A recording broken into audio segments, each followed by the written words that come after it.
মাধ্যমিক পরীক্ষার্থীদের জন্য গুরুত্বপূর্ণ শর্ট প্রশ্ন। কলকাতা একটি নদী বন্দর।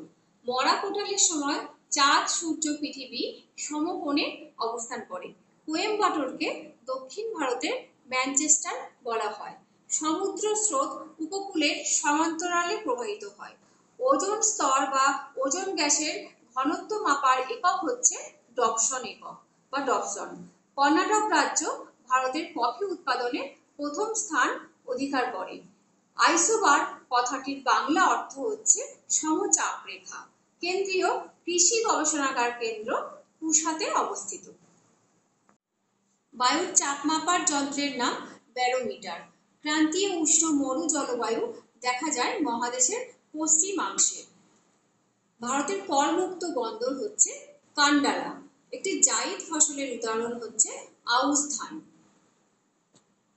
বিষম মণ্ডলের অন্তর্ভুক্ত স্তরটি হচ্ছে পারমাণবিক অক্সিজেন স্তর বা আণবিক নাইট্রোজেন স্তর। বেঙ্গুয়েলা স্রোত আফ্রিকা মহাদেশের পশ্চিম উপকূল বরাবর ঊর্ধ্বগামী শীতল স্রোত হিসাবে প্রবাহিত হয়। ভারতের বিকেন্দ্রীভূত শিল্পের উদাহরণ হচ্ছে পেট্রো রসায়ন শিল্প। উল্কাপিণ্ড পুড়ে ছাই হয়ে যায় বায়ুমণ্ডলের যে স্তরে, সেটি হচ্ছে মেসোস্ফিয়ার স্তরে। বায়ুমণ্ডলের যে গ্যাসটির পরিমাণ সর্বাধিক বা সব থেকে বেশি সেটি হচ্ছে নাইট্রোজেন গ্যাস। এল নিনোর বছরগুলিতে ভারতে খরা দেখা যায়। পৃথিবীর বৃহত্তম মগ্নচড়া গ্র্যান্ড ব্যাংক মগ্নচড়া। ভারতের ব্যস্ততম জাতীয় সড়ক হচ্ছে NH2। ভারতের সিলিকন ভ্যালি বলা হয় বেঙ্গালুরুকে। চাঁদ ও পৃথিবীর সর্বনিম্ন দূরত্বের অবস্থানকে বলা হয় অ্যাপোজি অবস্থান। চা রপ্তানিতে ভারত পৃথিবীতে তৃতীয় স্থানে অধিকার করে। বায়ুমণ্ডলের যে স্তরে প্রতিনিয়ত আবহাওয়ার পরিবর্তন হয় সেটি হচ্ছে ট্রপোস্ফিয়ার স্তরে। বায়ুমণ্ডলের ঊর্ধ্বতম বিস্তার 10,000 কিলোমিটার।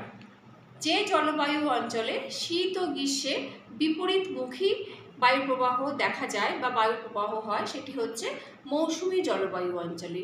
এই মৌসুমী জলবায়ু অঞ্চলে গ্রীষ্মকালে জলভাগ থেকে স্থলভাগের দিকে বায়ু প্রবাহিত হয় গ্রীষ্মকালীন মৌসুমী বায়ু রূপে, এবং শীতকালে স্থলভাগ থেকে জলভাগের দিকে শীতকালীন মৌসুমী বায়ু রূপে প্রবাহিত হয়।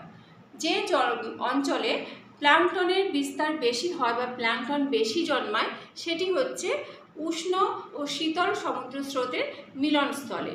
বায়ুমণ্ডলে অক্সিজেনের পরিমাণ কত বা কত শতাংশ সেটি হচ্ছে 20.95%। ভারতে পাট গবেষণাগার কেন্দ্রটি কোথায় অবস্থিত? পাট গবেষণাগার কেন্দ্রটি অবস্থিত হচ্ছে ব্যারাকপুরে। ভারতের শেফিল্ড বলা হয় হাওড়াকে।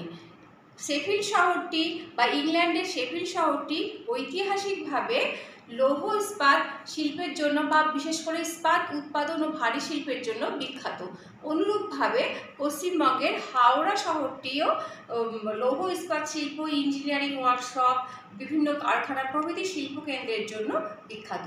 আর এই কারণেই হাওড়াকে বলা হয় ভারতের শেফিল্ড।